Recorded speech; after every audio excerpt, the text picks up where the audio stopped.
Perkenalkan, nama saya Diamenia Rusa dari Universitas Pekalongan, Prodi Manajemen Fakultas Ekonomi. Di mata kuliah Manajemen Keuangan lanjutan ini, saya akan menjelaskan mengenai bab analisis leverage operasi dan leverage keuangan.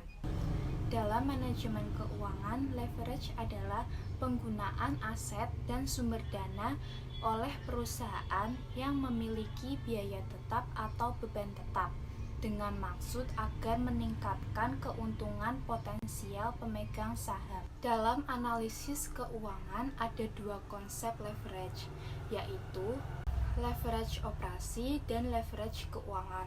Yang pertama, leverage operasi adalah seberapa besar beban tetap yang digunakan untuk mendukung operasi perusahaan.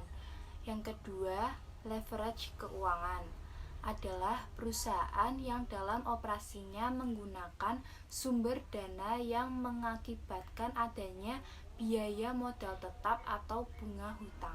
Perusahaan menggunakan operating dan financial leverage dengan tujuan agar keuntungan yang diperoleh lebih besar daripada biaya aset dan sumber dananya. Dengan demikian, akan meningkatkan nilai perusahaan serta kekayaan pemegang saham. Sebaliknya, leverage juga meningkatkan variabilitas atau resiko keuntungan. Karena jika perusahaan ternyata mendapatkan keuntungan lebih rendah dari biaya tetapnya, maka penggunaan leverage akan menurunkan keuntungan pemegang saham. Konsep leverage tersebut sangat penting, terutama untuk menunjukkan kepada analis keuangan dalam melihat trade-off antara resiko dan tingkat keuntungan dari berbagai tipe keputusan finansial. Pada bab ini, kita akan mempelajari bagaimana menggunakan informasi untuk menganalisis titik impas atau break-even point. Pembahasan dalam bab ini meliputi analisis break-even point atau BEP, degree operating leverage atau DOL, degree financial leverage atau DFL, juga membahas degree combined leverage atau DCL. Analisis titik impas, break-even point atau BEP.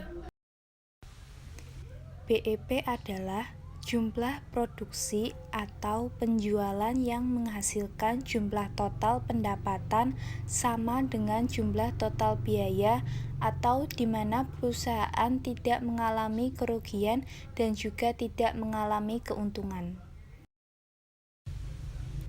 Konsep analisis BEP dapat diterapkan apabila biaya produksi dapat dibedakan menurut perilakunya menjadi biaya tetap dan biaya variabel.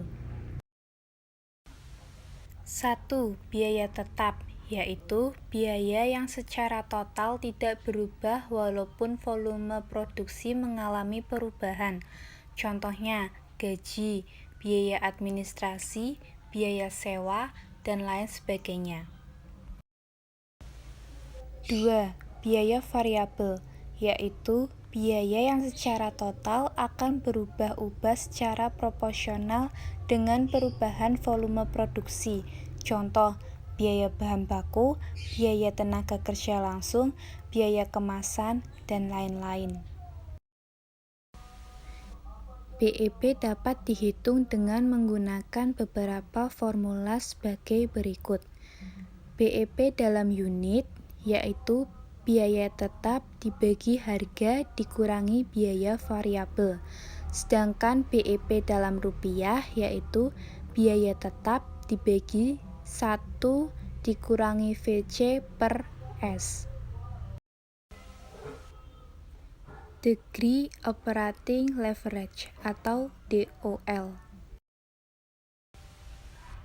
Degree operating leverage adalah rasio untuk mengukur tingkat kepekaan perubahan penjualan terhadap perubahan EBIT.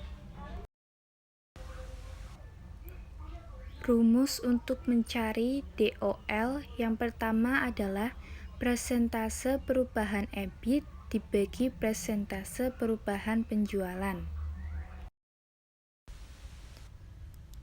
Rumus yang kedua yaitu Q dalam kurung P min V dibagi Q dalam kurung P min V dikurangi F, di mana Q volume penjualan, P harga per unit, V variable cost per unit, dan F fixed cost per unit.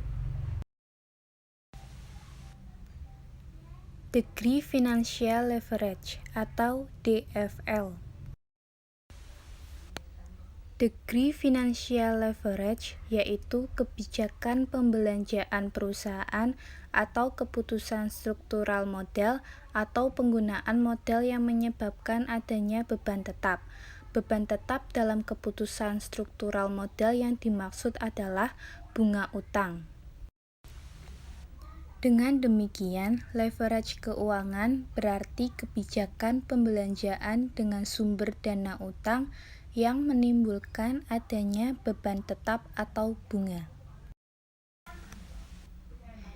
Degree Financial Leverage dapat dirumuskan sebagai berikut. Yang pertama, persentase perubahan EPS dibagi persentase perubahan EBIT atau EBIT dibagi EBIT min interest. Degree Combined Leverage atau DCL. Degree Combined Leverage adalah multiplier atas perubahan laba per lembar saham karena perubahan penjualan. Dengan kata lain, degree of combined leverage adalah rasio antara persentase perubahan EPS dengan persentase perubahan penjualan.